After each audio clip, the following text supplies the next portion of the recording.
Welcome to the Booktopia podcast. I'm Ben Hunter, Booktopia's fiction category manager, and I'm joining you over Zoom today, and I'm thrilled to be here. I'm joined by Hannah Armstrong, my friend, colleague, and fiction lover. How are you, Hannah? I'm very well, thanks, Ben. How are you? I'm good. And our guest on the show today is Diana Reid. Diana Reid is a Sydney-based writer who graduated from Sydney University in 2019. Her debut novel is called Love and Virtue. It's a thought-provoking book about sex, power, consent, class, and the frailties of friendship. Diana, thank you very much for being with us. Not at all. Thank you so much for having me. Thank you for your time. So this is your first book, debut novel, and I understand that you sat down and wrote this thing during the pandemic fallout, because prior to that you were touring a musical of all things. So a novel is something very different. What inspired you to make a foray into novel writing? I should say that touring is very generous. I I'd co-written a musical and had no part in the composition of the music, so I just wrote the script. So I guess in that sense it is a bit more similar to novel writing. And that had had a show at the New Theatre in Newtown, and we sort of had vague plans to take it elsewhere, but then they were shut down by COVID. And then I suppose the catalyst for writing a novel was that it was sort of something that I'd always thought I'd like to do, like before I died.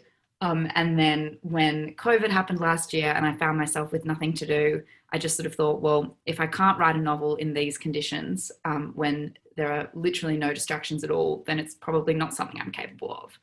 So I sat down to Love and Virtue. And what can readers expect from this novel of yours? What's it about? So Love and Virtue is an Australian campus novel, and it deals with sex, power, and consent through the eyes of two very different but equally brilliant young women in their first year at university. And I think readers can expect to be challenged, I hope, to rethink things that they previously thought were black and white. And I wouldn't put this as high as an expectation, but I hope that they also get some laughs out of it and that they find it compelling and want to keep turning the pages. Yeah, I think if that was your intention, it definitely is like a page turner. I started reading it, like I was like, oh, I'll just read a couple of pages, and then before I knew it, I was like halfway through and really, really enjoying it. So you've definitely nailed it. A lot in this book felt like very true to my own experiences at uni, and like when I was 18. And I think you've really captured that feeling of being 18 and being in like a foreign environment and kind of all that like identity, like searching and constructing that goes on.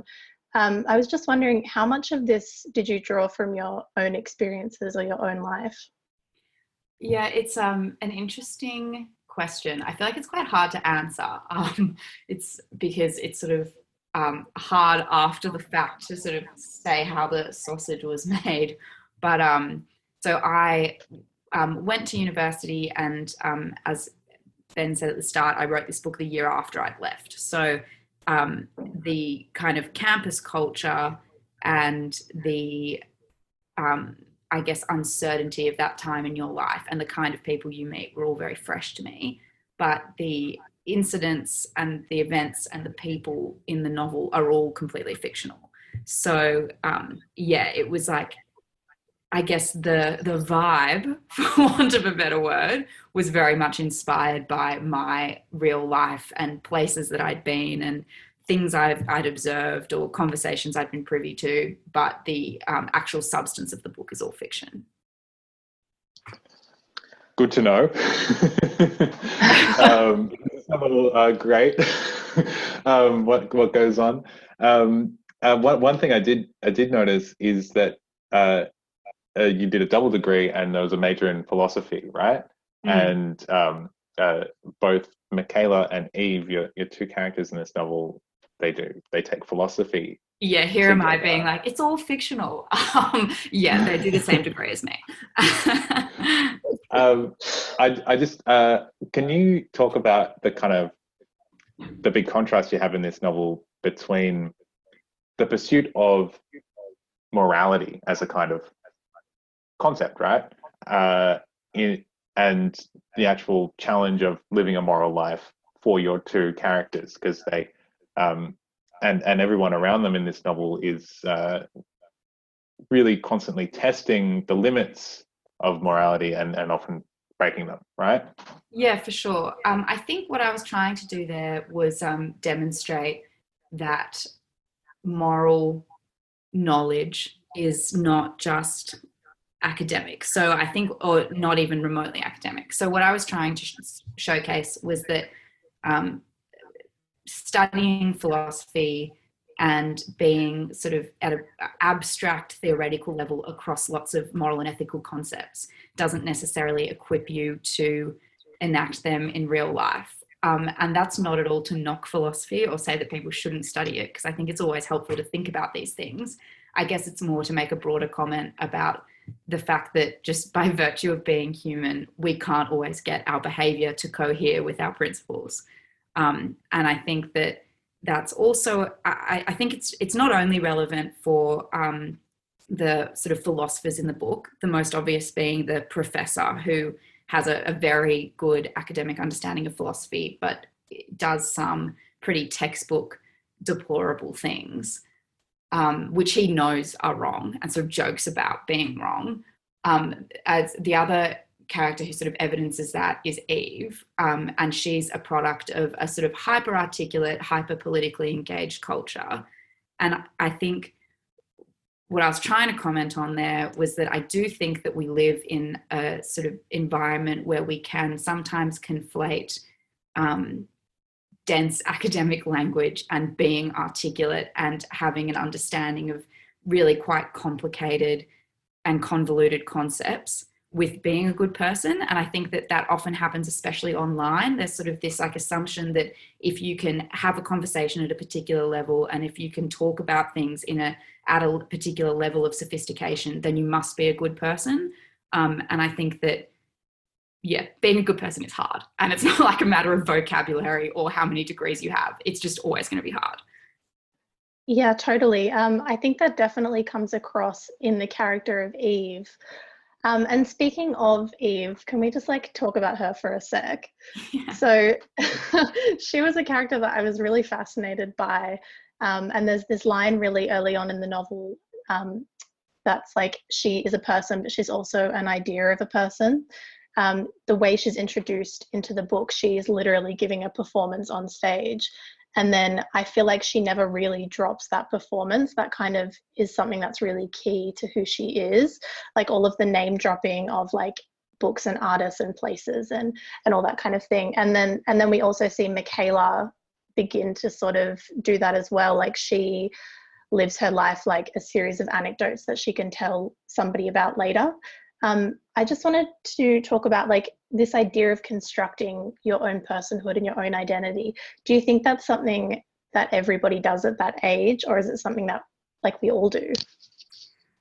That's such a good question. Gosh, I don't know. I feel like I'm probably not distant enough from that time to sort of comment on whether it's something that you continue to do for your whole life. I think that you probably always do it to degrees. I think the thing that's unique about that age is that people have this sort of combination when they're first at uni of, because it's like their first foray into adulthood. On the one hand, they really don't know themselves, but then on the other hand, they are desperate to assert themselves as someone. And I think that at that time in your life, you're particularly vulnerable to other people your age who seem like they already know themselves.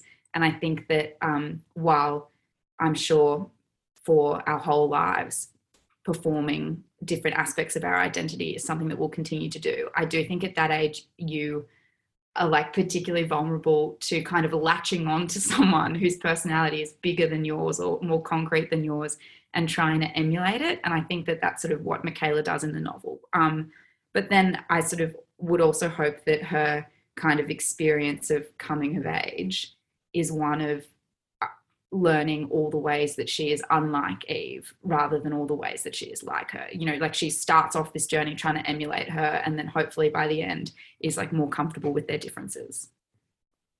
Oh, that's such a wonderful way of putting it. And yeah, I think I agree with you about the performative aspects of being a person, and constructing an identity. I think as young people, we do it in really fast succession, and then they crumble apart on us. And as an adult, you're still doing the same thing, but maybe at a slower rate. Slower rate. Yeah, I also guess there's like an element of aspiration when you're really young, because you do feel like you can be anyone. And maybe that accounts for the faster rate. Like you're almost cycling through different ideas of yourself all the time. And then I guess as you get older, that gets exhausting. Yeah, and I think you mentioned the comedy of this novel, that you wanted to provoke thought, and at the same time get people really in, turning the pages and actually having a bit of a smile. And I certainly drew a lot from the over the topness of Eve. We first meet her as someone alone in a dorm bedroom, and she's strumming a guitar and singing Janis Joplin to herself, and it's a real caricature. But then the character of Michaela, she's doing the same thing in her own small and quiet ways, and so is Paul. When we get to know Paul a bit more, the philosophy teacher, it kind of builds up to this kind of idea of, is there an authentic way to be, or are we just creating a facade all the time? Is authenticity a real possibility? Do you have an opinion on that, or is that just a question you wanted to throw out to the universe? Gosh, I don't. I would like to think that it is a real possibility, and I suppose I think that while, as you pointed out, the three main characters in the book are all performing, I think that, I guess that's sort of the aspiration of intimacy, really, that you can stop performing with someone. And I think that maybe that's what Michaela finds so upsetting about some of the relationships that break down in this book, is because she had thought that they weren't performances. And then after the fact, it sort of becomes apparent to her that they were. And I do think that there is a character in the book who, I sort of don't want to be too didactic about it because I want people to respond to the characters however they like. But I personally think that Balthazar, whose name is ridiculous, for those who haven't read it, they do point that out, is a character who is sort of as close as to authentic as you can get, insofar as he doesn't take anything seriously except for a few things that he takes extremely seriously. One of them being his like friendship with the main character, the narrator. Yeah, totally. Now that you say that, I do definitely see that in the character of Balthazar, and also in like Michaela's reactions to him, because there's this point where she says like it's the first time she's given like a laugh that wasn't fake or like performed. So that's really interesting. I want to talk about a different friendship for a little bit, which is kind of the main takeaway for me from the whole book, which was the friendship between Michaela and Eve, who are like these very strong, smart women in their own right. But the friendship that they form has this really competitive edge, which I found really fascinating. Like they compete over money, sex, power, and even like in academia especially. And the way they interact with one another almost comes across as like an obsession, definitely from Eve's part, I think. Can you talk a little bit about their relationship, and also just kind of why do you think in like those intense female friendships, why do you think there is always that competitive edge? Yeah, it's an interesting question, isn't it? And I also sort of, it's funny because when I was writing the book, I was sort of concerned that it was not good for the sisterhood to portray women as trying to bring each other down. But then since more people have read it, it is only women who read it and say to me, oh, I had an Eve when I was growing up. And it is almost all the women who read it, but none of the men. So I think that, like, on the one hand, I think that is sort of a depressing commentary on how undiverse environments can have the effect of pitting minorities against each other. Like, I think that there's an argument to say that the way that Michaela and Eve want to beat each other academically in particular is sort of a symptom of just internalized misogyny, because they are in this like very male dominated academic environment, and so they kind of perceive each other as a threat. Like, they don't want to be the best philosopher, they just want to be the best female philosopher, because they sort of see each other as like occupying limited space. But then I also think that there's, like, while that is sort of unsavory and kind of depressing, I do think that there's something kind of inspiring about two women being so competitive. Maybe inspiring is the wrong word. It's certainly dramatically interesting. And I do think that to have a rivalry with someone, you have to respect them. And you also have to respect yourself, because to compete with someone, that means that you take your ambitions seriously and that you think that they're a worthy opponent and you take them seriously. And so I think that for women in an academic context, there's something kind of empowering about that. Like, they're not at uni to get a boyfriend, like they're at uni to get really good marks and, like, I don't know, maybe get the medal. Like, they're both pretty intense. Yes, they're definitely very intense characters, but I thoroughly enjoyed their relationship and that kind of push and pull, so I think you really pulled it off. Oh, thank you. You definitely have.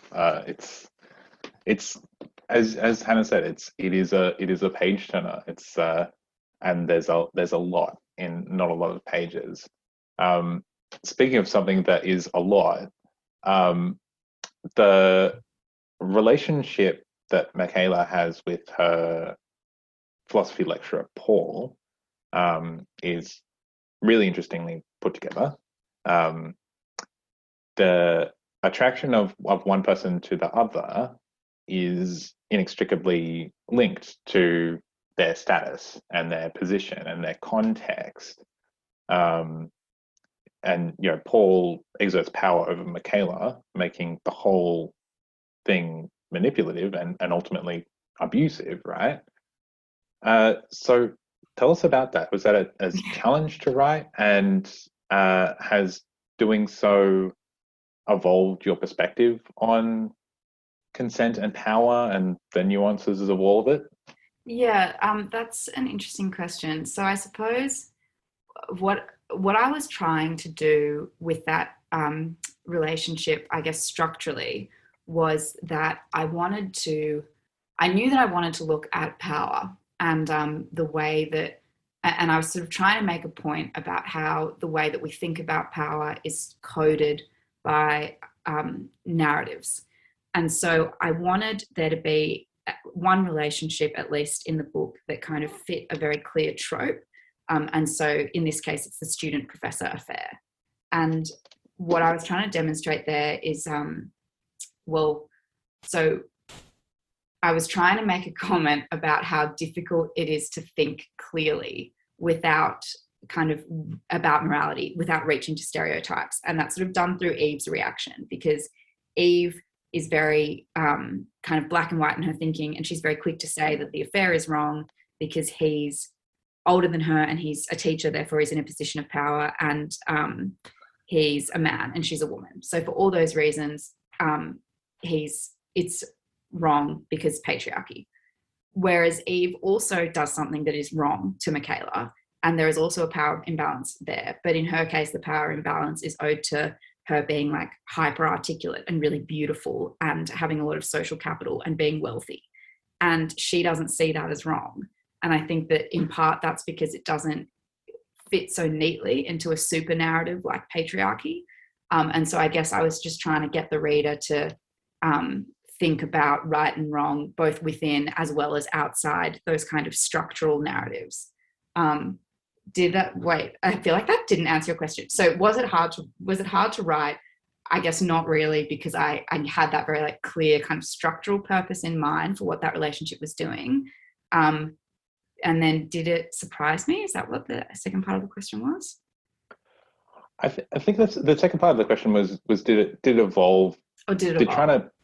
Did it evolve your perspective on things by trying to put it down on paper and make it, or like read authentically? Yes. Did that kind of change your thinking on the whole thing at all? Yeah, I think it did change my thinking, because in one way, which was that it became like clearer to me as I was writing it that Michaela, as you say, is attracted to him not really for who he is, but like for what he represents. In that she just wants to.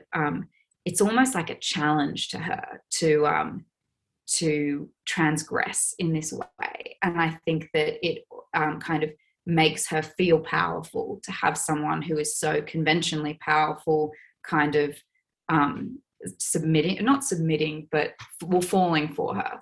And so I think that it sort of revealed to me as I was like trying to write it and writing how it concludes, how doomed relationships are if you date someone for what they represent rather than who they are. Yes, totally. I had a question about consent, but just you've brought up a few things and it leads nicely into something I wanted to ask you. You mentioned that Eve has this like very black and white kind of thinking about what is like morally good and what is okay. And then she then goes and does something that other people would judge to be not morally good, right? So there's this question that Paul poses kind of ironically in their first lecture. And he says like, how do we know what is good and bad and who gets to decide? And I think Michaela seems to be someone who struggles and like is kind of more immersed in that morally grey area and like doesn't see, she kind of struggles to fall down on either side of it. What do you like, where do you kind of fall on that issue? Like who gets to decide what is morally good? Yeah, it's so hard. It's so hard. I think again, like, gosh, I can't speak to it. I feel like that's why we need like religion, or something, I don't know, or someone very much more sophisticated than me. But I think that I guess in terms of, I think that Michaela and Eve represent two extremes, as you say. Michaela is like consumed. She's almost like paralyzed by nuance. Like she can never really decide what's right and wrong. And in her own life, that is like agonizing for her, because even with things that have happened to her that other people tell her are wrong, she still can't decide. And whereas Eve, as you say, is very black and white. And I suppose what I was trying to do by showing those two extremes was just demonstrate that like both are flawed. I was trying to have a bob each way, because on the one hand, Eve, I think, does a lot of damage with her black and white thinking. But on the other hand, she actually achieves more for society generally than Michaela ever does. And like, while Michaela may not make as many mistakes, she doesn't have as much sort of benefit for people more broadly. So yeah, I guess, yeah, I don't know where I come down between the two of them. I think it's a question of how you think about morality. I think if you think that whether you're a good person is defined by the consequences of your actions, then you'll like Eve. And if you think that being a good person is defined by character and the principles that you adhere to, then you'll probably prefer Michaela. But I don't know which I prefer. I think I'm with you, Diana. I strangely really love them both. And another really big question that kind of brews in this whole thing is around class, privilege, and meritocracy. I think about Michaela in the context she's put in. Not only is she at this big sandstone university, but she's she's in the halls of residence, which are full of really well-to-do private school um, uh, people. Lots of white kids, I imagine. And you know, she's on paper, you know, I think about someone like Michaela, and I think that she's actually got it really good. Like she has the support of a mother. She's really smart. She's got a big scholarship behind her. She's not without material means, but that barely buys her a seat at the table. And when she's at the table, everyone knows what cutlery to use in what order, and she has no clue and has to just pray. So is meritocracy doomed in a world of just increasing inequality, or is there hope for the universe? Yeah, well, I mean, I think that meritocracy, like as a principle, assumes equality of opportunity at the start. Like, I think that that's sort of like, yeah, I think that that's kind of like embedded in the sort of ideal of what meritocracy is. So I think that if you don't have equality of opportunity, then it is necessarily an imperfect meritocracy. And I think that, as you say, Michaela's sort of a good kind of character to test that on, because yeah, like as you say, she has so much going for her. Like I personally, it's like tooting my own horn because I wrote her, but I think she's quite funny and she's like charismatic and she makes friends really easily, you know, like she's got heaps of social skills, and she's mature for her age, and she's good looking, and she still struggles so much and like feels very inferior to these people that seemingly are like less intelligent and less interesting than her.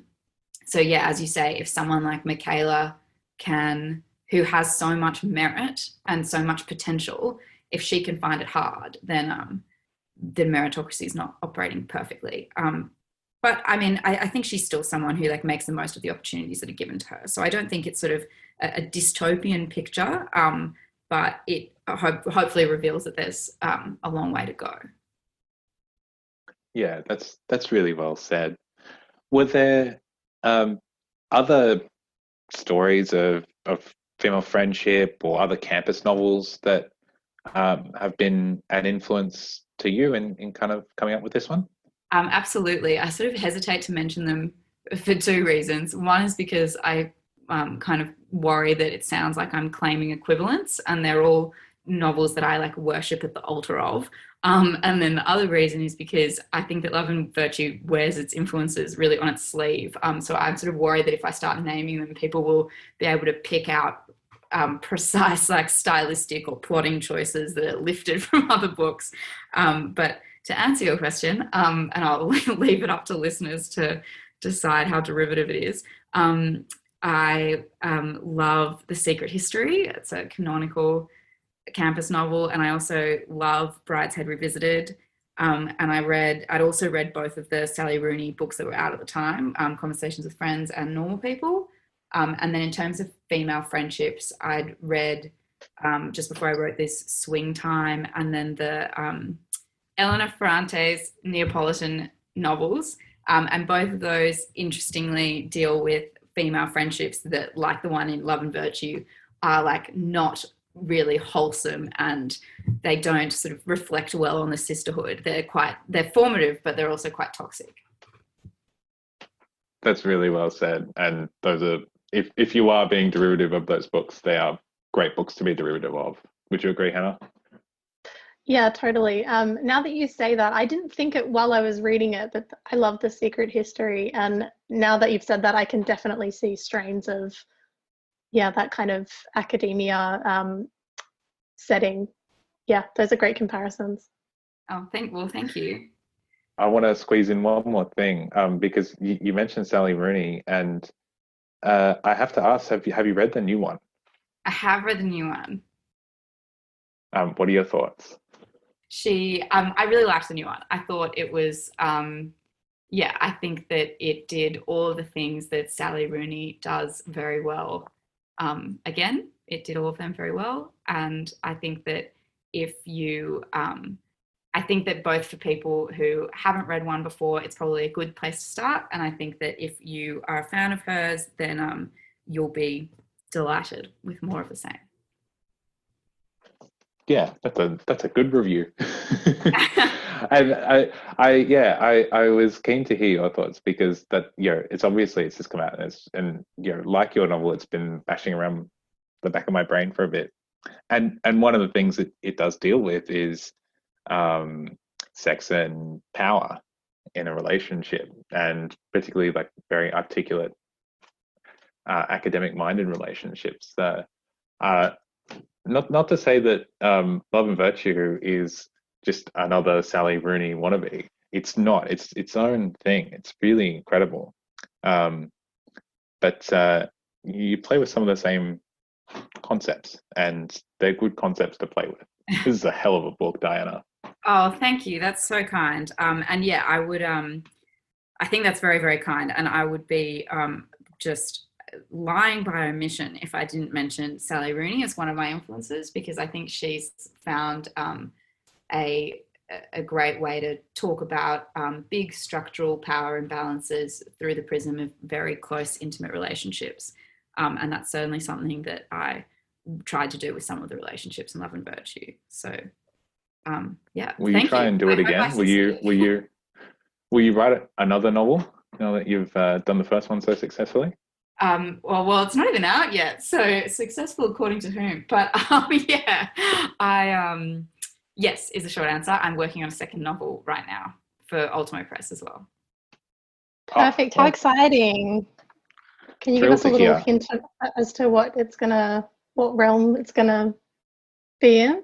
It's going to be in a similar genre. It'll be contemporary fiction, also set in Sydney, but it's not going to be it's not a campus novel.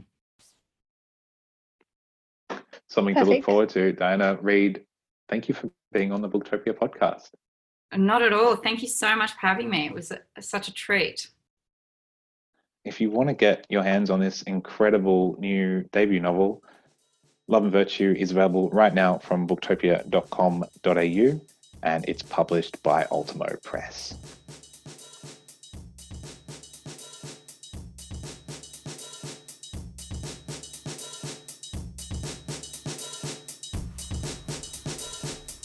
Thank you for listening to the Booktopia podcast channel.